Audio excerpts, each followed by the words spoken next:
Hello बच्चों, welcome to my YouTube channel. आज हम लोग शुरू करेंगे 12th क्लास का चैप्टर नंबर 1 का स्टार्ट। जो मैंने किया था उसी को हम लोग कंटिन्यू करेंगे। तो जो मैंने स्टार्ट किया था उसमें मैंने कुछ चीज़ें बताई थी कि how to prove the function is one one and onto into, इस टाइप के मैंने क्वेश्चंस बताए थे आप लोगों को कैटेगरी। आज मैं आप लोगों को शुरू करूँगा एक्सरसाइज जो मुझे उसकी करानी है, एक्सरसाइज एनसीईआरटी की। तो उसके लिए हम लोग सबसे पहले स्टार्ट करेंगे कि रिलेशंस किस तरीके से डिफ़ाइन करते हैं, रिलेशन होते क्या हैं। रिलेशन को हम लोग डिफ़ाइन करेंगे तो पहली एक्सरसाइज जो हमारी आएगी वो इस पर बेस्ड होगी, रिलेशन पर। देन हम लोग स्टार्ट उसके आगे कंटिन्यू करेंगे फंक्शन को भी, जो मैंने into onto many one one one into onto जो मैंने बताया था, इसी को चीज़ को कंटिन्यू करेंगे। तो इसमें सबसे पहले अगर हमें एनसीईआरटी को कवर करना है तो सबसे पहले हम लोगों को पहली एक्सरसाइज रिलेशन को कवर करना पड़ेगा। और इसमें से श्योर शॉर्ट एक क्वेश्चन आता है अप्रॉक्स 3 नंबर के आसपास, कभी कभी 3 नंबर, कभी 5 नंबर, कभी केस स्टडी किसी न किसी में आ जाता है। तो इसको आज हम लोग कवर करेंगे, तो समझे ज़रा कैसे करना होते हैं इस टाइप के क्वेश्चंस को। तो देखें, सबसे पहले रिलेशन क्या होता है, रिलेशन को समझेंगे। तो रिलेशन 11th में जब आप लोगों ने रिलेशन को पढ़ा होगा तो किस तरीके से पढ़ा होगा कि सबसे पहले कार्टेशियन प्रोडक्ट। कार्टेशियन प्रोडक्ट क्या होता है कि given two non empty sets A B, then देखिए रिलेशन को बनाने के लिए हम लोगों को ये तो कंफर्म होना ही चाहिए कि नॉन एम्प्टी सेट ही होंगे तभी रिलेशन बनेगा, अदरवाइज तो एम्प्टी सेट में रिलेशन कैसे बनेगा। तो ये तो समझते हो तुम लोग।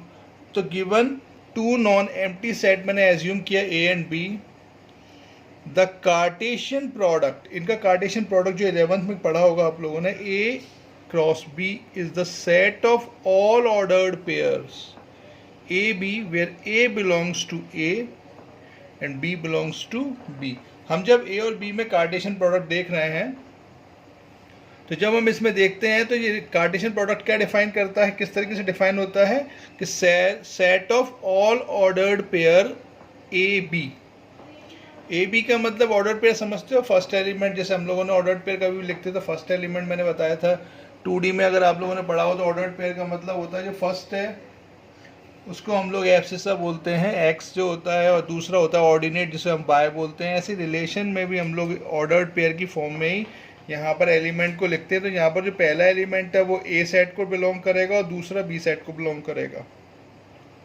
तो हमारा ए क्रॉस भी डिफाइन कैसे होता है, A B such that A belongs to A and B belongs to B. अब मुझे इनका कार्टेशियन प्रोडक्ट लिखना है। तो कार्टेशियन प्रोडक्ट कैसे लिखेंगे, मान लो ए में एलिमेंट है 1 2, मैंने एग्जांपल ले लिया है, और बी में एलिमेंट है ए बी। देन इनका कार्टेशियन प्रोडक्ट कैसे बनेगा, कि कार्टेशियन प्रोडक्ट कैसे बनता है कि मैं 1 और 2 यहाँ पर ए और बी, तो मैं जब रिलेशन बनाने के इनमें कार्टेशियन प्रोडक्ट डिफाइन करूँगा तो कैसे बनाएंगे कि 1 को एसोसिएट करूँगा मैं ए से और 1 को एसोसिएट करूँगा मैं बी से, 1 को ए से 1 को बी से। अब मैं 2 की बात करता हूँ, तो 2 को मैं एसोसिएट करूँगा ए से, 2 को एसोसिएट करूँगा मैं बी से। यही हमारा कार्टेशियन प्रोडक्ट बनता है। इसी को हम लोग ऑर्डर्ड पेयर की फॉर्म में जब पढ़ते हैं तो इसको हम लोग बोलते हैं कार्टेशियन प्रोडक्ट। तो number of elements in set A कितना है, मैंने मान लिया N A equals to P suppose कर लें, और एन बी में number of elements, N B का मतलब number of elements in B, इसको मैंने क्यू माना। Number of elements in A cross B is equals to number of element in set A into number of elements in set B. It means PQ. This is the final result for elements. Elements in A cross B means A into B Cartesian product में अगर मुझे लिखना है तो इसे हम लोग बोलेंगे number of elements in A into B या A cross B is equals to PQ, means number of elements in A, number of elements in B is equals to हो गया PQ, मतलब PQ वो सिंपली। तो ये होता है हमारा कार्टेशियन प्रोडक्ट। अब हम दूसरी चीज़ पर आते हैं। ये तो बहुत सिंपल चीज़ है, कार्टेशियन प्रोडक्ट कभी भी लिखना हो तो सिर्फ तुम्हें एसोसिएट करना है किसी को भी, और इस तरीके से आसानी से लिख देते हैं। जैसे कि मैं, चलो एक एग्जांपल और लेते देता हूँ। सपोज़ करो मैंने एक एग्जांपल लिया, मैंने लिखा ए सेट को मैंने लिख दिया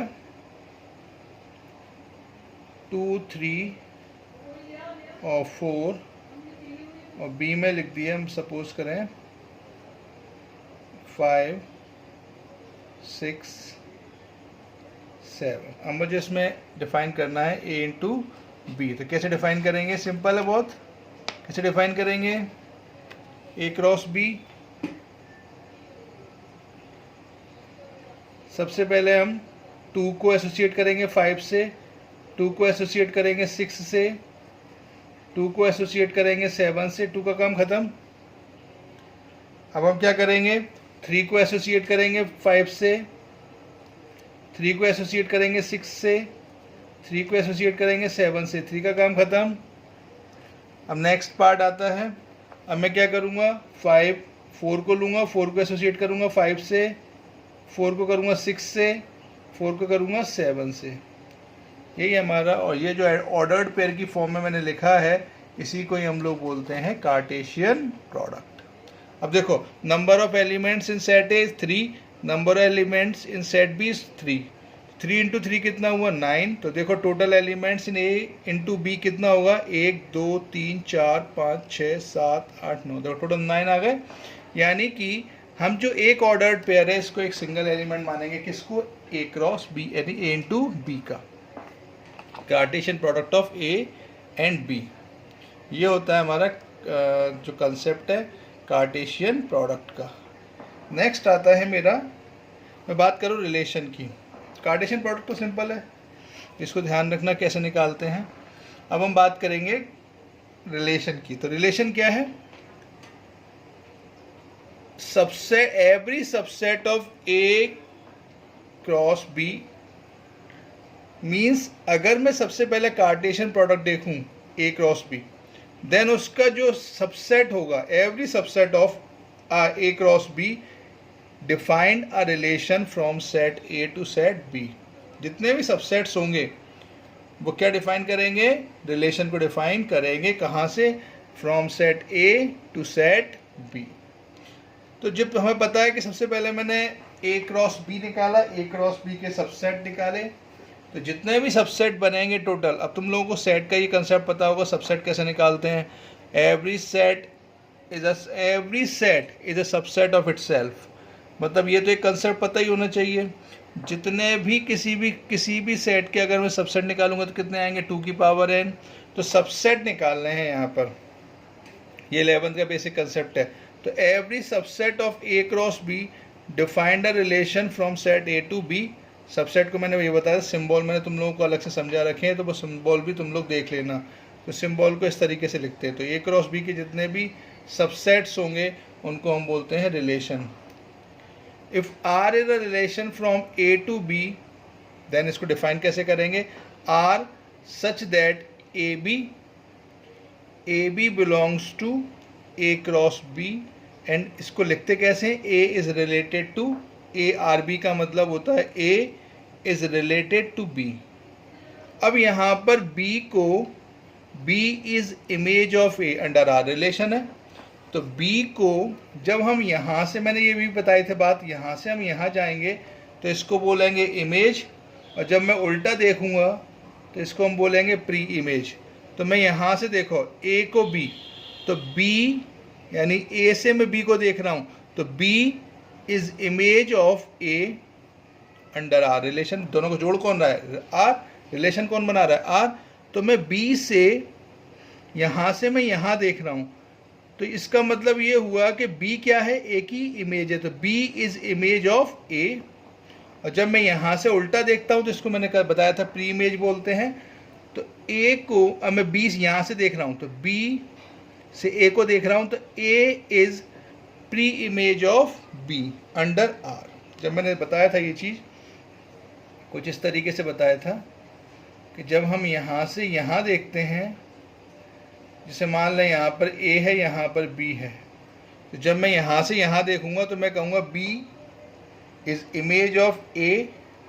और अगर मैं यहाँ से देखूँगा तो A is pre image of B.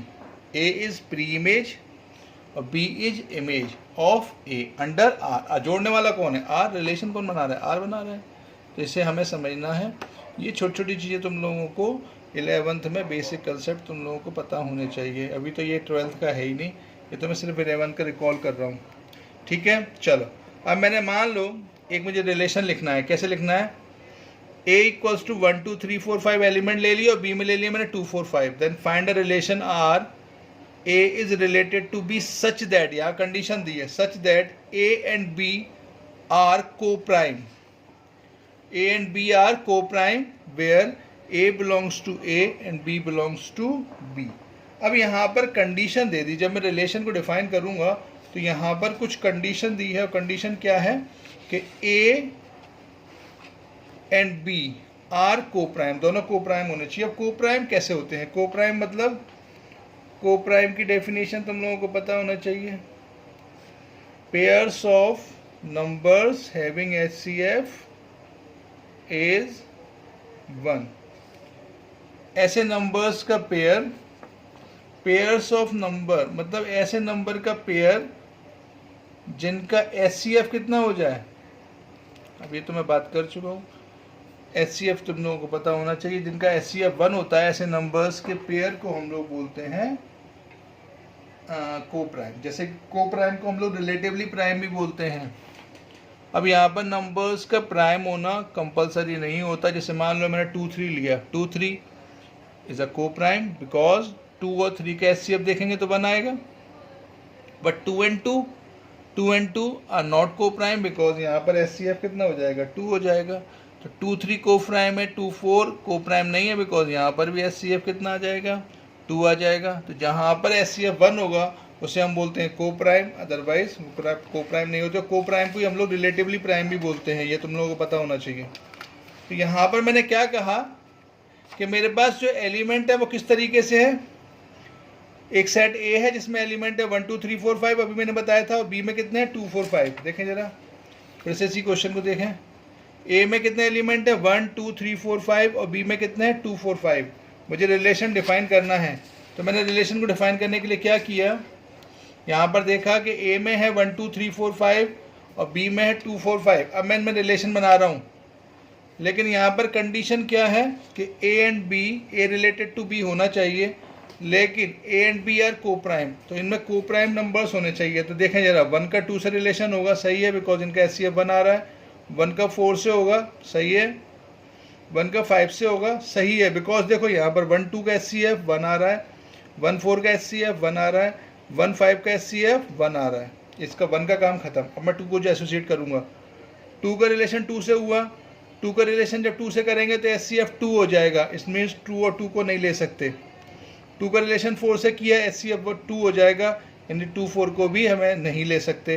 तो 2 5 बिल्कुल सही है बिकॉज HCF 1 है। अब इसका काम खत्म। अब 3 पे बात करें, 3 2 बिल्कुल परफेक्ट है बिकॉज यहाँ पर HCF 1 है, 3 4 HCF 1 है, 3 5 HCF 1 है, बिल्कुल परफेक्ट है। अब आ जाए 4 पर, 4 2 बिल्कुल गलत है बिकॉज यहाँ पर HCF 2 हो जाएगा, 4 4 का HCF 4 हो जाएगा, बिल्कुल बेकार है। 4 5 परफेक्ट है।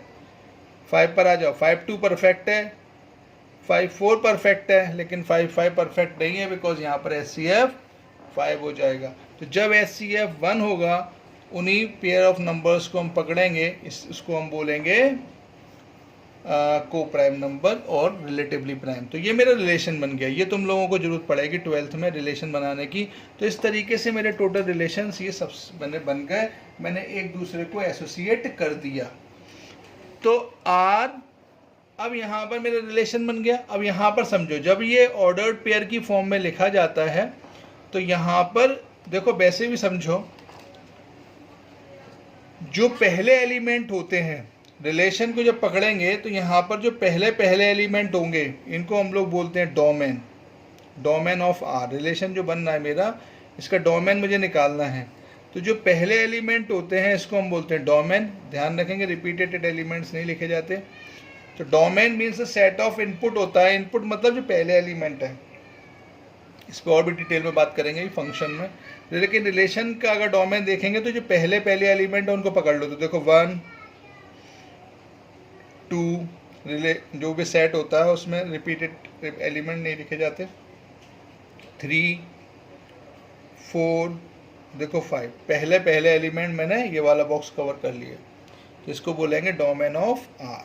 Now the range, range means the output, means the second element, means Y. ये पहला पकड़ो एक्स समझो, इसको वाई समझो। तो जो पहला है सिंपल एलिमेंट, जो पहला है इसको हम लोग डोमेन बोलेंगे, इसको हम लोग एक्स पढ़ते हैं। जो वाई होता है उसको रेंज बोलते हैं, और जो सेकंड एलिमेंट होता है, तो जब हम सेकंड एलिमेंट देखेंगे ध्यान से, तो देखो 2 4 5 5 2 4 5 5 2 4, यानी मेरे पास तीन ही एलिमेंट आ रहे हैं, 2 4 और 5, बाकी सब रिपीट हो रहे हैं। तो जो पहला एलिमेंट है इसको हम लोग बोलते हैं domain, and the second element is known as range. तो ये जो 11th का कंसेप्ट है रिलेशन बनाना, तुम लोगों को ये पता होना चाहिए। अब मैं एक बात और करूँगा जो तुम लोगों को पता होनी ही चाहिए, नंबर ऑफ रिलेशंस। अब ये तुम लोगों को ऑब्जेक्टिव में काम आ सकता है।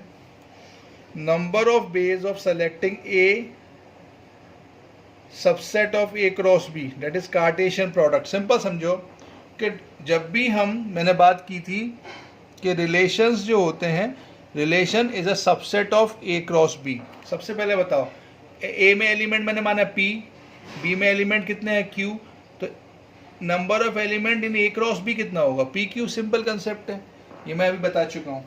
तो इसमें किसी भी सेट में अगर मैंने कहा 3 एलिमेंट हैं, तो उसमें सबसेट कितने होंगे, 2 की पावर 3, 2 की पावर n होता है। अगर किसी भी सेट में n एलिमेंट हैं, देन उसमें मैं तुमसे पूछूंगा कि उसके टोटल नंबर ऑफ सबसेट्स कितने होंगे, तो 2 की पावर n होंगे। ये मैं पहले बताया, तुम लोगों को सेट थ्योरी में 11 में पता होना चाहिए। तो यहाँ पर ये तुम लोगों को डेरिवेशन की बिल्कुल भी ज़रूरत नहीं है, सिंपल भाषा में समझो। तो ए क्रॉस बी में टोटल एलिमेंट कितने हुए, पी क्यू, यानी एक सेट मेरे पास ऐसा है जिसमें टोटल एलिमेंट कितने हैं, पी क्यू। देन इसके नंबर ऑफ सबसेट्स कितने हो जाएंगे, नंबर ऑफ सबसेट्स, और वही हमारा सबसेट्स का भी हम लोग क्या बोलते हैं, R is a subset of A cross B. इसका मतलब जो रिलेशन है वो पी ए क्रॉस बी का सबसेट है। तो यहाँ पर ए क्रॉस बी में एलिमेंट कितने हैं, पी क्यू, तो इसके सबसेट्स कितने बनेंगे, 2 की पावर पी क्यू। सिंपल सा थ्योरी है। तो तुम लोगों को ध्यान रखना है, जब भी नंबर ऑफ रिलेशंस बनाने हैं, तो नंबर ऑफ रिलेशंस मीन्स 2 की power number of elements in set A into number of elements in set B. ये ध्यान रखना है। 2 की पावर, फिर से सुने, 2 की power number of elements in set A into number of elements in set B. यही होता है हमारा टोटल, मतलब नंबर ऑफ रिलेशंस। सपोज करें यहाँ पर दिया है एन ए इक्वल्स टू 2, मतलब number of elements in set A is 2, number of elements in set B is equals to 3। Then find the number of relations from A to B निकालना है। तो obvious सी बात है, अब बताओ कितना होगा। मैंने क्या बताया, 2 की power number of elements in set A means 2 into number of elements in set B means 3। 2 into 3 कितना हुआ, 6, मीन्स 2 की power 6 is the answer, means number of relations is 2 की पावर 6। ये सिंपल सा कंसेप्ट है। किसी में भी तुमसे पूछे, यहाँ पर अगर सपोज करो number of elements in set A दिया होता 3, number of elements in set B is equals to दिया होता 3 सपोज करें, तो तुम समझो कितना होता, 2 की पावर 3 इंटू 3 मतलब 9 हो जाता। यहाँ पर 4 दिया होता, यहाँ पर 5 दिया होता, तो 2 की पावर 4 इंटू 5 हो जाता, यानी 2 की पावर 20 हो जाता। बहुत आसान सा जो फॉर्मेट है तुम लोगों को ध्यान रखना है। तो ये जो मैंने बात की थी, ये जो तुम लोगों को मैंने पढ़ाया, ये तो होता है 11th का पार्ट। इसी में तुम लोगों को एक चीज़ और पता होनी चाहिए, जैसे हम लोग बोलते हैं एम्प्टी रिलेशन, एक और आता है। एम्प्टी रिलेशन का मतलब सिंपल समझते हो, no elements of set A is related to any element of A, यानी कोई भी एलिमेंट में रिलेशन ही ना हो तो उसे हम लोग बोलते हैं एम्प्टी रिलेशन। ये तो बहुत सिंपल है। यूनिवर्सल रिलेशन का मतलब ये होता है कि each element of A is related to every element of A, यानी हर एलिमेंट का आपस में रिलेशन होना कंपलसरी है। अगर कोई भी एलिमेंट आपस में रिलेट ना हो तो उसे एम्प्टी एलिमेंट बोलते हैं, एम्प्टी रिलेशन बोलते हैं। और जब सभी एलिमेंट आपस में रिलेट हो जाएं, यानी हर एलिमेंट ए का दूसरे सेट से हर एलिमेंट से रिलेट हो जाए, तो उसे बोलते हैं यूनिवर्सल रिलेशन। तो ये सिंपल सा चीज़ है जो तुम लोगों को पता होना चाहिए, यूनिवर्सल और एम्प्टी रिलेशन। इसके बाद डोमेन और रेंज मैंने अभी बता ही दिया कि डोमेन और रेंज क्या होते हैं कि सेट ऑफ फर्स्ट एंट्री, जो मैंने अभी बताई थी कि set of all first entry in R known as domain, और set of all second entries in R known as range. जो सेकंड नंबर पे बैठा होगा उसे रेंज बोलेंगे, और जो फर्स्ट नंबर पे बैठा होगा उसे हम लोग डोमेन बोलेंगे। तो ये जो तुम लोगों को कंसेप्ट है, इस पे क्वेश्चन मैं बता देता हूँ। एक क्वेश्चन है तुम लोगों के लिए। देखो, मैंने कहा कि इफ़ ए इक्वल्स टू दिया है 1357 और बी दिया है 2468, relation is A related to B such that, इसमें कंडीशन क्या दी है कि A is greater than B होना चाहिए, ए बिलोंग्स टू ए होना चाहिए और बी बिलोंग्स टू बी होना चाहिए। कंडीशन जब रिलेशन बनाएंगे तो किस तरीके से होगा कि ए बी से बड़ा होना चाहिए। तो यहाँ पर देखो किस तरीके से बनेगा, ये कंडीशन को पहचानना बहुत ज़रूरी है। देखो, ए में एलिमेंट है 1357 और बी में एलिमेंट है 2468, लेकिन कंडीशन क्या दी है कि A is greater than B, यानी ए बी से बड़ा होना कंपलसरी है। तो कब क्या होगा, सोचो। जब मैं रिलेशन बनाऊंगा तो मैंने कहा 1 को 2 से एसोसिएट करो, बिल्कुल गलत है, बिकॉज 1 2 से बड़ा नहीं होता, 1 2 से छोटा है, तो 1, ये रिलेशन गलत हो जाएगा, यानी जो कंडीशन दी है वो गलत हो जाएगी। तो 1 2 से एसोसिएट नहीं हो सकता, 1 4 से एसोसिएट नहीं हो सकता, 1 6 से एसोसिएट नहीं हो सकता, 1 8 से एसोसिएट नहीं हो सकता, तो बेकार है। 3 में देखो, 3 का 2 से रिलेशन हो सकता है बिकॉज 3 इज़ ग्रेटर देन 2 होता है, लेकिन 3 4 बड़ा है, 3 6 में 6 बड़ा है, 3 8 में 8 बड़ा है, इसलिए ये रिलेशन गलत हो जाएगा। सिर्फ एक मिला मुझे अभी। अब आ जाओ 5 पर। 5 का 2 से रिलेशन हो जाएगा बिकॉज 5 इज़ ग्रेटर देन 2 होता है, 5 इज़ ग्रेटर देन 4 भी होता है, 5 इज़ ग्रेटर देन 6 नहीं होता है, इसलिए ये नहीं होगा, और 5 इज़ ग्रेटर देन 8 भी नहीं होता, इसलिए ये भी रिलेशन नहीं हो पाएगा। अब आ जाओ 7 पर। तो 7 ग्रेटर देन 2 होता है, तो 7 2 का रिलेशन, 7 4 का रिलेशन और 7 6 का रिलेशन भी बन जाएगा, लेकिन 7 8 नहीं बन पाएगा बिकॉज 7 लेस देन होता है 8 से, यानी यहाँ पर ये रिलेशन नहीं बनेगा। 7 ग्रेटर देन 6 होता है, 7 ग्रेटर देन 4 भी होता है, 7 ग्रेटर देन 2 भी होता है। तो जो पॉसिबिलिटीज़ बनी किसके अकॉर्डिंग बनी, यानी यहाँ पर एक कंडीशन दी है कि A must be greater than B. अब मैंने क्या कहा था, डोमेन क्या होता है, फर्स्ट एंट्री। तो फर्स्ट एंट्री कौन है, 3 5 7, ये मेरी फर्स्ट एंट्री है। रेंज क्या है, अब यहाँ देखो, ये जो बॉक्स है इसमें 1357 था, लेकिन डोमेन में 1357 नहीं आ रहा बिकॉज जो रिलेशन है उसकी फर्स्ट एंट्री, यानी रिलेशन की फर्स्ट एंट्रीज को हम लोग डोमेन बोलते हैं, और रिलेशन की जो सेकंड एंट्रीज हैं उनको हम लोग रेंज बोलते हैं। अब यहाँ भी देखो, सेकंड बॉक्स में 2468 है, लेकिन यहाँ पर सिर्फ 246 ही आ रहा है बिकॉज रिलेशन की जो सेकंड एंट्री है उसको हम लोग रेंज बोलेंगे, और रिलेशन की जो फर्स्ट एंट्री है इसे हम लोग डोमेन बोलेंगे। तो आई थिंक इतना ही चीज़ें समझ में आई होंगी। इस पर हम जो अब 12th वाला पार्ट थोड़ा सा बताना है मुझे ज़रूरी में, इस पर हम लोग बात करेंगे नेक्स्ट वीडियो में।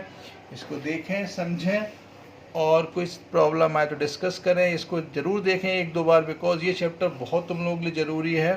तो इसको कम से कम 2 बार देखो। कोई भी प्रॉब्लम आती है तो फिर से डिस्कस कर सकते हैं। कोई भी चीज़ प्रॉब्लम आए मुझे कमेंट ज़रूर करना, और इसको मैं कंटिन्यू करूँगा कल इसी चैप्टर को। देखो, यही चैप्टर एक ऐसा है जो बच्चों को बहुत प्रॉब्लमेटिक लगता है, रिलेशन एंड फंक्शन। इसके बाद तो तुम लोगों को बहुत आसान पार्ट है, फिर थोड़ा सा जो प्रॉब्लमेटिक पार्ट होगा वो इंटीग्रेशन होगा, और उसके बाद एक लास्ट जो होता है थोड़ा बहुत प्रोबेबिलिटी थोड़ा बहुत परेशान करती है, वो भी लास्ट वाला पार्ट, बेस थ्योरम वाला पार्ट थोड़ा सा परेशान करता है। तो ये जो पार्ट है इसमें तुम लोगों को सिर्फ इसी चैप्टर पर थोड़ा दिमाग लगाना है। तो इसको जो मैंने आज बताया ये 11th का पोर्शन है, एक्चुअली 12th का नहीं है, लेकिन ये कंपलसरी है इसको 12th को समझने के लिए। तो थोड़ा सा इस वीडियो को ध्यान से देखना, समझना। कोई दिक्कत आए तो कमेंट ज़रूर करना, और जिससे मैं प्रॉब्लम को सॉर्ट आउट करने की कोशिश करूँगा। और इसी चीज़ को हम लोग कंटिन्यू करेंगे कल। थोड़े से कुछ और चीज़ें डिस्कस करेंगे, और उसके बाद स्टार्ट करेंगे एक्सरसाइज NCERT की जो हमारी होती है 1.1। थैंक्स फॉर वॉचिंग, धन्यवाद।